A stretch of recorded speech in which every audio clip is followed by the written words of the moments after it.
Good morning, students. This is the book of class 3, An Approach to English Grammar and Composition. तो my dear students, आज हम लोग first chapter पढ़ेंगे इस book की, the phrase, the clause, the sentence. ये तीन चीज क्या है और यूज कैसे कैसे होती है ये हम पढ़ेंगे। फर्स्ट हम फ्रेज पढ़ते हैं। फ्रेज क्या होता है बच्चों? अ ग्रुप ऑफ वर्ड जिसका कुछ मतलब तो निकलेगा बट नॉट कंप्लीट सेंस, कुछ पूरा कंप्लीट मतलब नहीं निकलेगा। इसके पास कोई वर्ब नहीं होता है। जब मैं फ्रेज की बात करूं स्टूडेंट्स, तो मैं बात करूंगी in the sky. See you have some words, आपके पास कुछ वर्ड्स तो हैं, आप कुछ मतलब तो समझ रहे हैं, लेकिन इसका कंप्लीट सेंस नहीं निकल रहा है। इन द स्काई, आसमान में कुछ तो है, क्या है कैसे है ये हम नहीं समझते हैं, इसीलिए इसमें नो वर्ब होता है, इसमें कोई वर्ब नहीं होता है फ्रेज में। नेक्स्ट टॉपिक है हमारा क्लॉज। क्लॉज में बच्चों उसका अपना सब्जेक्ट होगा और वर्ब भी उसमें होगा। क्लॉज में सब्जेक्ट भी होता है और वर्ब भी होता है, यानी कि group of words that give complete sense and it is a part of sentence। Clause जो है वो सेंटेंस का क्या है?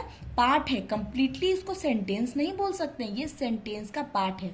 This two are the part of sentence, ये दोनों क्या है? सेंटेंस का पार्ट है।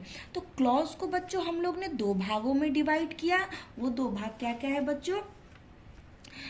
इसमें हम समझ गए सब्जेक्ट और वर्ब होता है, यानी कि सब्जेक्ट एंड प्रेडिकेट होता है। तो बच्चों हमने दो भाग में जो बांटा उसको हमने क्या क्या बोला? उसको प्रिंसिपल क्लॉज एंड बच्चों सब ऑर्डिनेट क्लॉज। सी ये देखो बच्चों, प्रिंसिपल क्लॉज जिसको मेन क्लॉज भी कहा जाता है और इसको इंडिपेंडेंट क्लॉज भी कहा जाता है, और उसके बाद आता है सबऑर्डिनेट क्लॉज जिसको हम डिपेंडेंट क्लॉज भी कहते हैं। तो मेन क्लॉज का कोई सब पार्ट नहीं होता, लेकिन सबऑर्डिनेट क्लॉज को अगेन 3 पार्ट्स में बांटा गया। What are the 3 parts? Noun clause, adjective clause and my dear students adverb clause. इसमें बहुत घबराने की बात नहीं है। नाउन क्लॉज क्या होता है बच्चों? जो वर्क नाउन का होता है वही नाउन क्लॉज का होता है। तो डिफरेंस क्या है? नाउन सिर्फ एक वर्ड होता है और noun clause a group of words होता है। अगर मैं सिर्फ राम बोलूं तो वो सिर्फ नाउन हो जाएगा, और अगर ग्रुप ऑफ वर्ड्स आ जाएगा तो वो नाउन क्लॉज हो जाएगा। तो नाउन का क्या क्या काम है बच्चों? नाउन या तो सब्जेक्ट बनता है, या नाउन ऑब्जेक्ट बनता है किसी भी सेंटेंस में, या नाउन जो है वो कॉम्प्लीमेंट बनता है बच्चों। तो यही काम आपको नाउन क्लॉज का है। जैसे मैं एग्जाम्पल अगर आपको दूंगी कि what he says is known to me। देखो बच्चों यहाँ पर दो वर्ब आया है, तो सेंटेंस दो पार्ट में हो गया।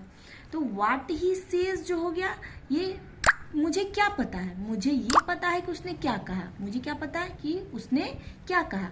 तो ये हो गया सब्जेक्ट, क्योंकि सेंटेंस में जिसके बारे में बात होती है वही सब्जेक्ट कहलाता है। ये हो गया सब्जेक्ट। तो सब्जेक्ट तो या तो नाउन या प्रोनाउन, लेकिन ये ग्रुप ऑफ वर्ड्स है, इसीलिए इसको कहेंगे नाउन क्लॉज। इसको नाउन फ्रेज भी कह सकते थे, लेकिन क्यों नहीं कहेंगे बच्चों नाउन क्लॉज, नाउन फ्रेज? क्योंकि यहाँ पर ये वर्ब दिया हुआ है, इसीलिए इसको नाउन क्लॉज ही कहेंगे, नाउन फ्रेज नहीं कहेंगे। तो ये हो गया हमारा सब ordinate noun clause, subordinate clause, and इस पे ये इस सेंटेंस पे ये डिपेंड है, इसीलिए इसको कहते हैं बच्चों मेन क्लॉज। तो ये हो गया हमारा नाउन क्लॉज। इसी तरह से बच्चों है हमारा एग्जेक्टिव क्लॉज। बच्चों क्या है? Executive clause. तो जो काम वर्ड एग्जेक्टिव का होता है, एग्जेक्टिव का वर्ड क्या है बच्चों?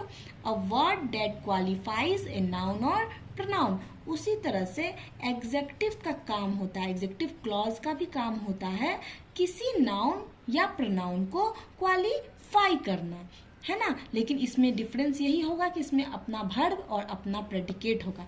जैसे कि he who lives there is my friend. कौन? ही के बारे में बताया, हु लिव्स देयर, इसका अपना एक वर्ब हो रहा है, तो हु किसको डिस्क्राइब कर रहा है? ही को। ही क्या है? प्रोनाउन है। तो हु किसको डिस्क्राइब किया? हु किसको डिस्क्राइब कर रहा है? ही को। ही क्या है? प्रोनाउन है। और यहाँ पर हु भी है, यहाँ वर्ब भी हमको मिल रहा है, और यहाँ पर अनदर सेंटेंस भी मिल रहा है। तो इसको दो सेंटेंस में स्टूडेंट्स हम बांट देंगे। He is my friend, he is my friend, ये हो गया हमारा मेन क्लॉज। और सबऑर्डिनेट क्लॉज हो गया हु लिव्स देयर। अब देखिए बच्चों, दोनों में वर्ब है, इसीलिए ये हो गया हमारा सबऑर्डिनेट क्लॉज। कौन सा subordinate clause? Executive subordinate clause बच्चों। क्यों? क्योंकि ये ही को डिस्क्राइब कर रहा है, और जो नाउन और प्रोनाउन को डिस्क्राइब करता है वो क्या होता है बच्चों? एग्जेक्टिव होता है। नेक्स्ट है हमारा एडवर्बियल क्लॉज। सेम बच्चों, इसको भी बस डिफिनीशन माइंड में रखना है कि एडवर्ब का क्या डिफिनीशन होता है। Qualify a verb, an adjective और अनदर एडवर्ब। सेम वर्ब करता है ये भी। ये क्लॉज होगा, ग्रुप ऑफ वर्ड्स होगा, इसके पास अपना वर्ब होगा, और ये भी किसी वर्ब को, किसी एग्जेक्टिव को या अनदर एडवर्ब को क्वालिफाई करेगा। Let me give you an example from your exercise. He lives where his friend lives। वह रहता है। दो पार्ट में इसको डिवाइड कर दिया हमने। ये हो गया main clause and this is subordinate clause. वह रहता है, वो कहाँ रहता है बच्चों? जहाँ उसके फ्रेंड रहते हैं। तो रहना एक वर्ब हो गया, दिस इज अ वर्ब, और वर्ब को क्वालिफाई कर रहा है कि वो कहाँ रह रहा है। So this is subordinate clause. Which subordinate clause? Adverbial clause. तो ये है हमारा बच्चों एडवर्बियल क्लॉज। तो हमने पढ़ा फ्रेज, क्लॉज, अब हम पढ़ेंगे सेंटेंस।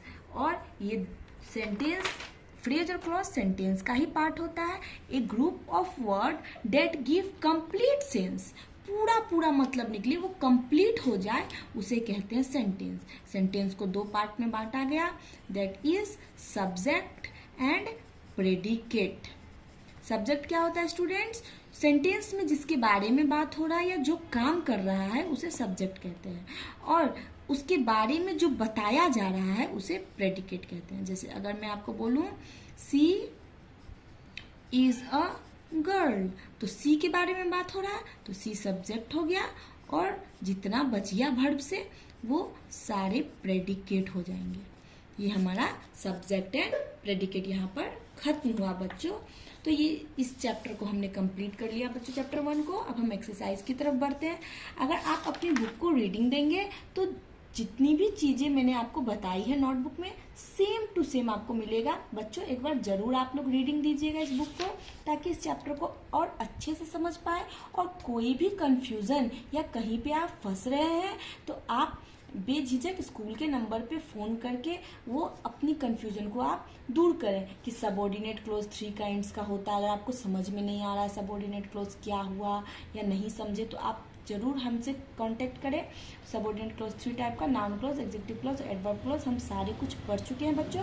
तो एक्सरसाइज पे आते हैं। Pick out phrases. बच्चों मैंने आपको बताया कि फ्रेज कुछ कहेगा, पूरा मतलब उसका हमको समझ में नहीं आएगा। तो यहाँ देखो बच्चों, the dacoits are still at large. तो एट लार्ज यहाँ पर हमारा फ्रेज है, क्योंकि कुछ हमको समझ में आ रहा है, सारा कुछ समझ में नहीं आ रहा है। Honesty page in the long run.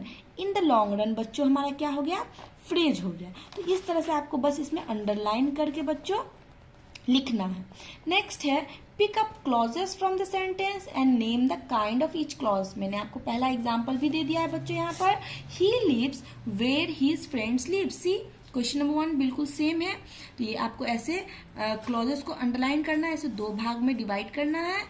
यहाँ पर मेन क्लॉज लिखना है, सबऑर्डिनेट क्लॉज लिखना है, और ये कौन सा क्लॉज है ये लिखना है। जैसे मैंने यहाँ बताया है एडवर्बियल क्लॉज, उसी तरह से आपको बताना है कि एडवर्बियल क्लॉज है या एग्जेक्टिव क्लॉज है। इसका सेकेंड नंबर एग्जेक्टिव क्लॉज है, जो मैंने आपको फर्स्ट में यहाँ पर उसी सिमिलर एग्जाम्पल दिया था उससे, not the same but similar example था। He who lives there is my friend, he who lives low fears no fall।